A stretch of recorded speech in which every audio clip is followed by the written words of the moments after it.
So I'm just out here fixing the donkey's bail here right now. They have quite an interesting way that they've been eating it. So I'm gonna knock it over so they can get more feed. It's probably gonna get asked why, hey Aaron, you got protector donkeys, why are they separate? So that little cutie right there and that cutie over there are the reason why.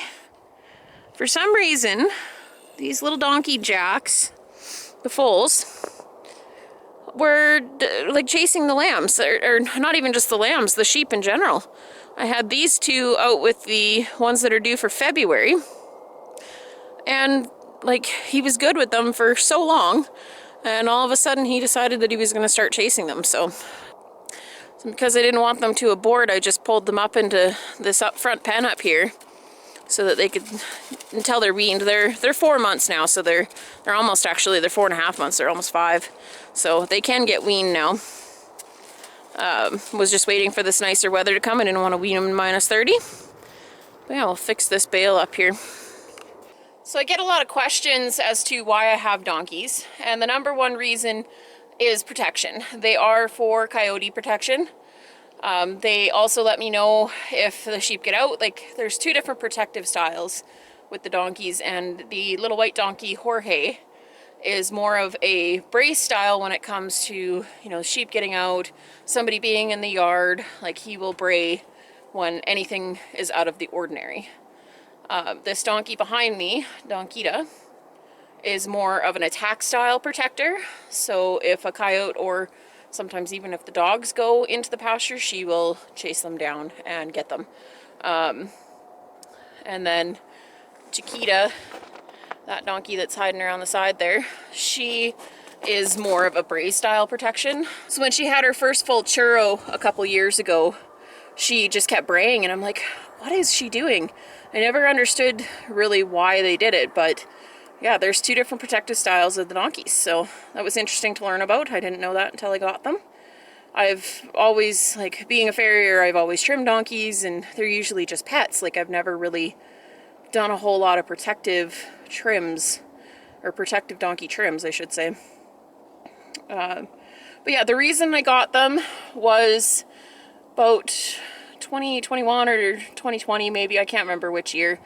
We had 4 sheep eaten within like 3 months at the place. And not just lambs, sheep. There was a year-old ewe lamb. She got taken from a back pen by a coyote, and then I had a lamb up in this front pasture where we're in right now, actually, that got eaten. And I had 2 aged ewes that were out in what we call the railroad pen, out where the windbreaks are closer to the highway. So that was really unfortunate to have the coyotes come in and eat them, and not in the middle of the night either. It was like early morning, and so opted to get 1 donkey first. And after we got Jorge, and he's such a little sweetheart, it was hard not to get another donkey. So I found these 2 Jennies bred from a guy and picked them up. They had their first foals. Then I realized how awesome donkeys are. Ended up getting a jack, bred them, sold the jack again. Actually, he's creating some mules right now. So also get asked, why not livestock guardian dogs? And a couple of reasons for that. One is that I still have my 3 dogs that are more pets than anything else. There's Merle, Daisy, and Maggie. The livestock guardian dogs live with the sheep, and they're not, like, they're friendly and everything, but they're not friendly with pet dogs coming in with their sheep. And as I'm sure you've seen over the few videos, Maggie comes and does chores with me every day, and she runs around, and I just didn't want to have an incident happening between dogs. But the other reason I ended up not going with livestock guardian dogs is you have to have another feeding area for them. Like, so if you have them in with lambs, then you're going to have the dog food in its own little area that only the dog can get into. And it just kind of turns into a big pain in the butt. I worked for a lady a few years ago that we had to constantly modify her creep area, and we didn't even have lambs at that point. There was just some yearlings that were getting into it. But also I've seen certain bloodlines of breeds of guardian dogs that are, in my opinion, useless. Like, there's a few that are really, really good. And I mean, they do their job, don't get me wrong. But I've also seen situations where they literally watch a coyote come in and chase calves. So it's one of those things that I just didn't want to take a chance that I got a wrong bloodline.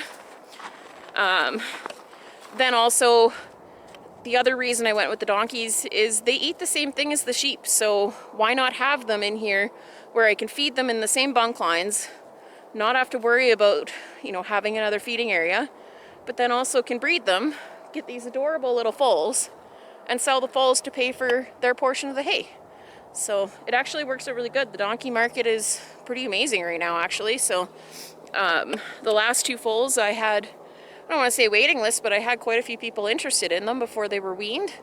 And one ended up going down kind of by Black Diamond and is a PTSD therapy donkey. So that was really cool. That's why I went with donkeys there. And I mean, who doesn't love having foals around? I raised horses for years and always had foals. I think it was, I mean, sometimes up to, I think the one year I had 7 foals. So it's just nice to be able to have the young stock around to be able to keep life interesting on the farm, because as people know, you don't make a whole lot of money farming. You do it because you love it. And when you can have young animals, it just makes you love it even more. So the plan is with these babies here, because they are chasing the sheep and lambs, they're gonna get weaned here probably even today, maybe tomorrow, who knows, one of these days, whenever I get a moment. Gonna take their mums out, and then they'll just kind of hang out on their own. I'll work with them, get them more halter broke, get them foot broke, get them to the point where they're sellable. I do have a few people interested in them, but because I didn't have them weaned yet, they didn't come look. So get them handled. And as far as the plan with the Jennies, because these guys were born late July, like I believe this guy was born on the 25th of July, and Taco was born on the 21st of July. So they were a little bit older, or a little bit later in the year. So I wanted to make sure that I was breeding the Jennies in the spring so that I can kind of keep them back on a regular breeding cycle. But the plan is to either rent a mammoth jack or purchase a mammoth jack. Because these Jennies are large standards, and then if they either create jacks or Jenny foals, whichever ones, they're worth more to sell, for one. And 2, I do quite a bit of packing out in the mountains for hunting trips. So I was thinking, you know, if I get some bigger Jennies, breed them to a stud and create some mules of my own. These guys are just a little bit small for what I was hoping to breed to a stud, but we'll see what happens. I guess they create hinnies, I should say, not mules. But yeah, that's kind of the plan right now. Now I'm over here in the what we call the group barn of the shop. Come see the weaners. They're quite upset that their milk was taken away, which they'll get over in a day or 2. I mean, it's always unfortunate, or it's always a hard time when they need to get weaned. But yeah, I always get the question too of, why do you sleep in the barn, Erin? Well, this is a perfect example of why. This building that we're in right now, you can see it's quite new. Excuse all my mess. But you can see it's quite new. This was built in 2020, only because the barn that was originally, that was originally on this foundation actually burnt down. It was March 12th, and I was out here doing some renovations and building a little area so that we had a warm room in here, and this was our lambing barn. Well, I went into the house, and within an hour the damn thing started on fire. So ended up, I got a little paranoid because we did lose some goats. My mom's milking goats were in there, as well as a few cats and stuff. But yeah, so after having that burned down, I was paranoid about locking animals in. I ended up that the now lambing barn ended up having a sand floor in it and a bunch of hay, and like that was our cold storage facility. Kept everything in there. So I emptied it out and was able to put tarps down. A lot of this wood that's on the walls in this building here right now, we thankfully had it and was able to put it up and make stalls with scaffolding for the fronts that I was able to tie and screw and do everything that I was needed to do to get little pens made. I even had little 1x4 divider gates that you'd slide in and out just to be able to make it work for lambing, because so the barn burnt down on the 12th and I started lambing on the 19th, I believe, that year. So it was a week. Thankfully, I did not have the ewes up in the barn so that they didn't burn too. That was a situation that I hope nobody ever has to go through. I never want to go through it again. It was heartbreaking. That barn had a lot of memories, and it was built by my grandfather on this farm, and yeah, it had pigs in it, it had cows, it had horses, and a lot of memories, a lot of growth happened in that barn when I was a kid. But yeah, little munchkin here, he's quite upset, as you can hear in the background. Poor little guy. Monster, he was, like I said, pretty much self-weaned. You're making faces. Good job, Crazy. So yeah, he's quite upset, and he keeps biting people because he is such a little turd. I think I'll end this video here. Just a quick little snippet as to why I have the donkeys. So if anyone that has sheep is trying to make a decision on what animal to get for a livestock protection animal, they can decide between donkeys and dogs, or I mean even alpacas or llamas. Again, I had a bad situation when I had my cattle. I got a free protector llama off of Kijiji, wonderful Kijiji.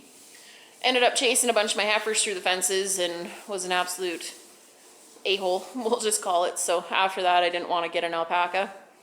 And then actually before I moved back onto the farm, Mom had a little miniature mule here that he just wasn't designed for protecting. He ended up hurting one of the original ewes quite badly. She ended up living, but after that, that mule did not go back out with the sheep. So anyone can make their own decisions as to what they want. I suggest donkeys, but everyone else is going to suggest what works for them, and you're going to have to pick what works for you. But yeah, thanks for watching, and hopefully you found some information in this. Bye.